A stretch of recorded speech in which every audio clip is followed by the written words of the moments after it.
जिस दिन घर में सुन्नत जिस दिन सुन्नत पे अमल, शरीयत पे अमल, तो फिर याद रखना ये सारे गीदर भागेंगे, आंख नहीं दिखा पाएंगे।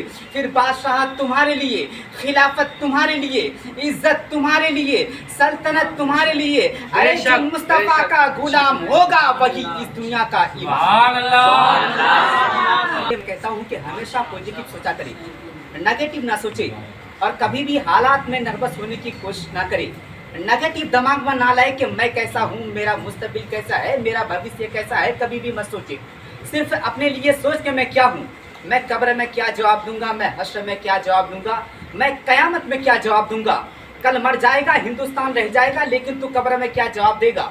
अभी चौक चौराहे पे जो तबसरा हो रहा है हिंदुस्तान पे, हिंदुस्तान के हालात पे, ये बताए कि अगर तू कल मर गया तो कब्र में तेरा सांस कौन देगा। मीज़ान में नेकी बदी तौली जाएगी, नेकी है एक और गुनाह है अनेक। 90% गुनाह है कबीरा, पुल सिरात 500 साल के बराबर का रास्ता है। ये बताए कि क्या हश्र होगा तेरा, बाल से ज्यादा बारीक, तलवार से ज्यादा तेज, कैसे चलेगा पुल सिरात पे। मरते वक्त शैतान माँ बाप की सूरत बना के आता है और वह कहता है कि वहाँ यहूदी आराम से जन्नत में है, वहाँ नसरानी आराम से जन्नत में है, तुम भी इस्लाम छोड़ के ईसाइयत कबूल कर लो। ये बताओ कि उस वक्त क्या हाल होगा तेरा। इसके बारे में हम कभी नहीं सोचते कि हमारा खात्मा कैसा होगा, मेरा हश्र में क्या होगा, मेरा कब कब्र में क्या होगा। नहीं, सिर्फ दुनिया के लिए। भाई साहब एनआरसी के बारे में क्या होगा, भाई साहब सुप्रीम कोर्ट का जज ने ऐसा फैसला दिया है, अब क्या होगा, भाई साहब हमारा क्या होगा। अल्लाह की कसम कुछ नहीं होगा, वही होगा जो मर्जी खुदा होगा। अगर तुमने परफेक्ट मुसलमान बन के अल्लाह के सामने साबित कर दिया कि इबादत हमारा मकसद है, वरना 100 साल पहले जो पैदा हुए थे ढूंढने से भी आज गांव में नहीं मिलेगा। और ये भी सच है कि जो आज है 100 साल के बाद वो भी नहीं मिलेगा। 100 साल के अंदर ये जवानी, बचपना, बुढ़ापा सब खत्म हो जाएंगे। इसके बारे में सोच, ना कोई मकान का साया होगा, ना कोई पहाड़ का साया होगा, ना कोई दरख्त का साया होगा। सारे पहाड़ों की तरह उड़ेंगे, मकान जलजला की वजह से जमीन में धंस जाएंगे, समंदर में आग लगा दी जाएगी, समंदर के पानी को बहा दिया जाएगा।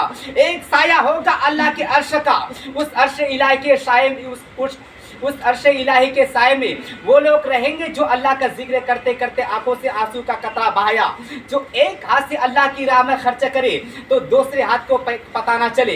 यानी वो क़यामत के बारे में फिक्र कर, रोजाना 24 घंटे में 10 मिनट क़यामत का चर्चा कर, जन्नत का चर्चा कर, जहन्नम का चर्चा कर, जन्नत जाने वाले की चर्चा कर, जन्नत में कौन जाएगा, जन्नत जाने वाले की पहचान क्या होगी। दुनिया की जिंदगी कल पैदा हुए और आज मर गए, इसकी कोई हैसियत ही क्या है। जिसको हमने गोद में लेके खेला था आज उनकी दाढ़ी के बाल पक गए, आज बेटे का जनाजा बाप उठा रहा है। तो इस जिंदगी के लिए इतना फिक्र। अब आदमी सोचता है कि बेटी की शादी कैसे कराएंगे, बेटे को इंजीनियर कैसे बनाएंगे, इसी में हो गया शुगर, इसी में हो गया बीपी लो, इसी में हो गया हार्ट अटैक, इसी में सारी बीमारियां हो गई। बीमारी उलझने सब लेकर दुनिया से चले गए, बेटा अपनी जगह रहा।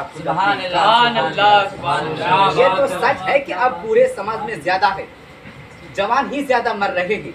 ये मत बोलना कि 10 साल के बाद मैं तौबा करके नेक बन जाऊंगा। बुढ़ापा आएगा या नहीं आएगा ये कोई नहीं जानता। अब मैं एक पॉइंट इंडिकेट करता हूँ दौरे हाजिर के हिसाब से।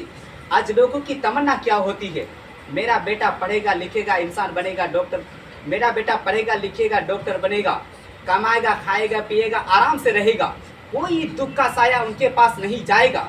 जब जो चाहेगा सामान खरीद लेगा, चाहे 10 लाख रिश्वत देना परे लूंगा मगर नौकरी होनी चाहिए। मेरा बेटा आराम से रहेगा, खाएगा पिएगा मस्त रहेगा। यानी ये हमारी सोच बन गई है।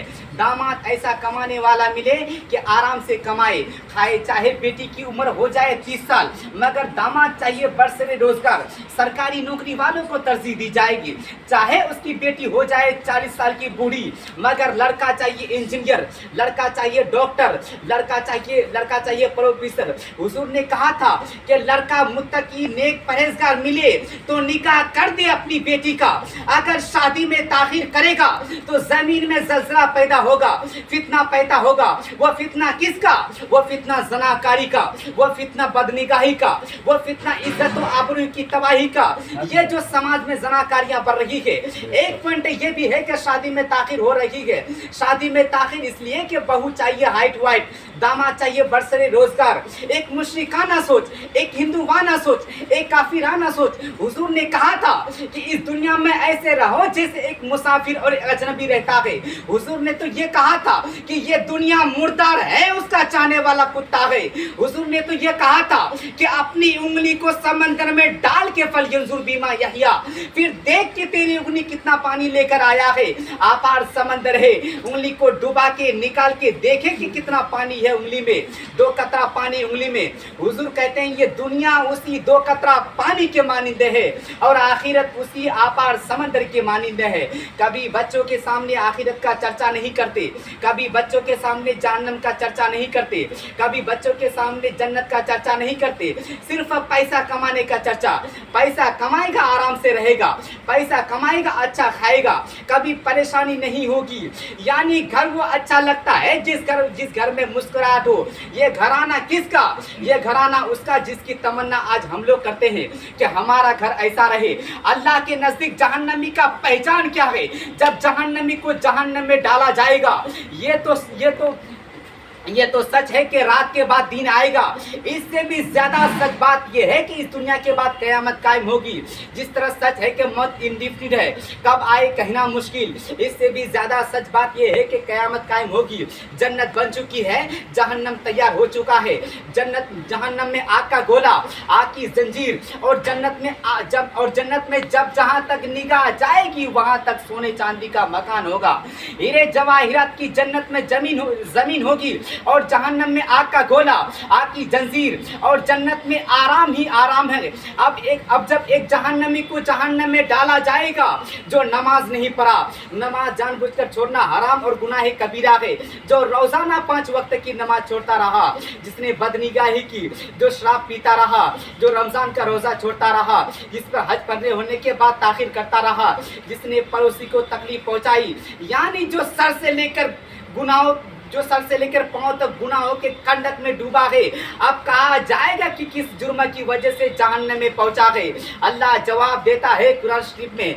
फिरिश्ते कहते हैं इन्नहु काना फी अहलिही मसरूरा, ये अपने अहलो अयाल में मस्त रहता था, ये अपने बाल बच्चों में मसरूर रहता था। जिसकी तमन्ना आज हम लोग करते हैं कि खुश रहना, मजे की जिंदगी गुजारना। बेटा पढ़ेगा लिखेगा इंसान बनेगा, बेटा पढ़ेगा लिखेगा हाफिज कारी बनेगा, ये कोई नहीं कहता। सिर्फ पैसा पैसा पैसा। जिस बच्चे को बाप सिर्फ पैसा पैसा सिखाए, वो कमाया मोटरसाइकिल खरीद लिया, वो कमाया स्कॉर्पियो खरीद लिया।